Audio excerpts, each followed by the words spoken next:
श्री कृष्ण गोविंद हरे मुरारे, हे नाथ नारायण वासुदेवा। मार्गशीर्ष माह के शुक्ल पक्ष की मोक्षदा एकादशी व्रत कथा। नमस्कार, भक्ति भजन चैनल में आपका स्वागत है। कथा इस प्रकार से है। अर्जुन ने कहा, हे देवकी नंदन, हे त्रिलोकीनाथ, आप तीनों लोकों के स्वामी हैं, सबको सुख देने वाले हैं और जगत के पितर हैं, इसलिए मैं आपको बारंबार नमस्कार करता हूँ। हे देव, आप सबका हित चाहने वाले, संशय दूर करने वाले हैं। कृपया यह बताएं कि इस माह के शुक्ल पक्ष की एकादशी का क्या नाम है, उसके देव कौन है और उनकी किस प्रकार से पूजा अर्चना की जाती है। आपकी विशेष कृपा होगी यदि आप मेरा संशय दूर करेंगे। देवकी नंदन बोले, हे अर्जुन, तुमने अत्यंत उत्तम प्रश्न किया है, इसीलिए तुम्हारा यश संसार में फैलेगा। तुम ध्यान पूर्वक सुनो। यह एकादशी अनेक पापों को समाप्त कर देती है और यह मोक्षदा एकादशी के नाम से जानी जाती है। इस दिन श्री दामोदर भगवान की पूजा भक्ति भाव सहित धूप निवेद दीप जलाकर करनी चाहिए। अतः मैं तुम्हें एक पौराणिक कथा सुनाता हूँ। इस एकादशी उपवास के प्रभाव से नरक में गए हुए पूर्वज, बंधु बांधव, माता पिता आदि को भी पुनः स्वर्ग में स्थान मिलता है। अतः एकाग्रचित हो यह कथा सुने।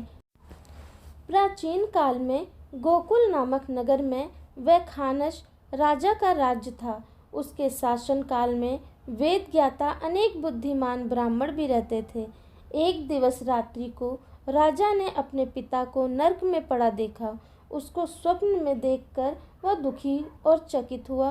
दिन निकलने पर उसने अपने विद्वान ब्राह्मणों को सभा में बुलाकर उनके समक्ष स्वप्न की बात कही। राजा ने उन्हें बताया, हे विद्वानों, मैंने रात्रि को सोते हुए स्वप्न में अपने पिता को नरक में रहते हुए देखा। वह मुझे नरक से मुक्ति दिलवाने के लिए कह रहे थे। वे वहाँ पर अत्यंत बेचैन और दुखी हैं। अतः मुझे पिता का दुख जानकर धन वैभव, राजकाज, ऐश्वर्य, हाथी घोड़े, पत्नी व संतान कुछ भी अच्छा नहीं लग रहा है। अतः मेरे पिता का नरक से मुक्ति का कुछ उपाय बतलाएं। मेरा शरीर तप रहा है। मुझे पिता की मुक्ति के लिए जो भी जप तप, दान, नियम, व्रत आदि करना हो वह कहें, देर न करें। राजा की बात सुनकर वे विद्वान ब्राह्मण बोले, हे नरेश, यहाँ से कुछ दूर पर्वत ऋषि का आश्रम है। वे भूत भविष्य वर्तमान के ज्ञाता हैं। अतः हमें वहाँ जाकर इस दुख के निवारण का कारण जानना चाहिए। वे आपके समस्त दुखों के निवारण हेतु अवश्य ही उपाय बतलाएंगे। अपने राज्य के बुद्धिमान पंडितों की बात सुनकर गोकुल नरेश पर्वत मुनि के आश्रम में गए। वहाँ पर राजा ने और अनेक ऋषियों को भी तपस्या में लीन देखा। पर्वत मुनि उनके मध्य विराजमान ब्रह्मा के समान प्रतीत होते थे। राजा ने जाकर पर्वत मुनि व अन्य ऋषियों को साष्टांग प्रणाम किया। ऋषि राज ने नरेश की कुशल क्षेम पूछकर उनके आने का कारण पूछा।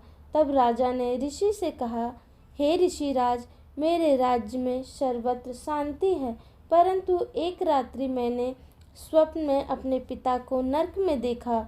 वह नरक से मुक्ति होने के लिए मुझसे प्रार्थना कर रहे थे। अतः नरक से उनकी मुक्ति का उपाय बतलाएं।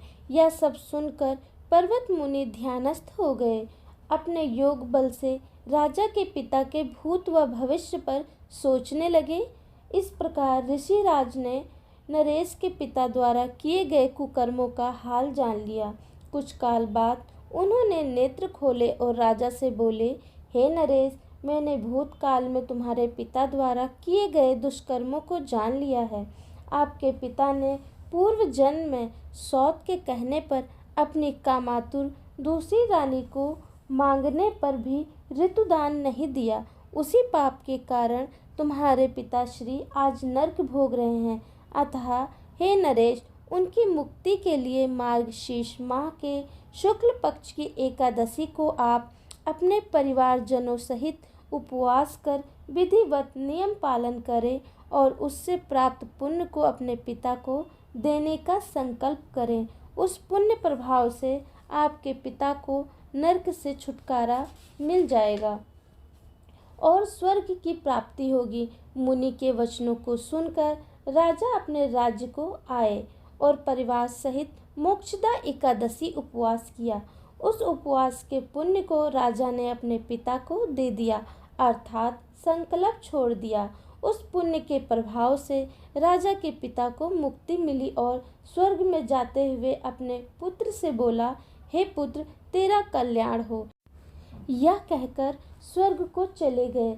अतः मार्गशीर्ष माह के शुक्ल पक्ष की एकादशी, जो कि मोक्षदा एकादशी कहलाती है, को जो नियम एवं विधि पूर्वक एकादशी व्रत को संपन्न करता है, वह सारे पापों से मुक्त हो इस संसार में अनंत सुख भोगता हुआ मरणोपरांत विष्णु धाम को जाता है। इस व्रत से बढ़कर अन्य कोई और उपवास मोक्ष प्राप्ति में सहायक नहीं हो सकता। इस कथा के पठन एवं श्रवण से वाजपेयी यज्ञ के समान फल की प्राप्ति होती है। यह उपवास चिंतामणि के समान एवं मोक्षदाय होता है। बोलो श्री हरि विष्णु भगवान की जय। कथा अच्छी लगी हो तो प्लीज़ एक लाइक ज़रूर करें। धन्यवाद।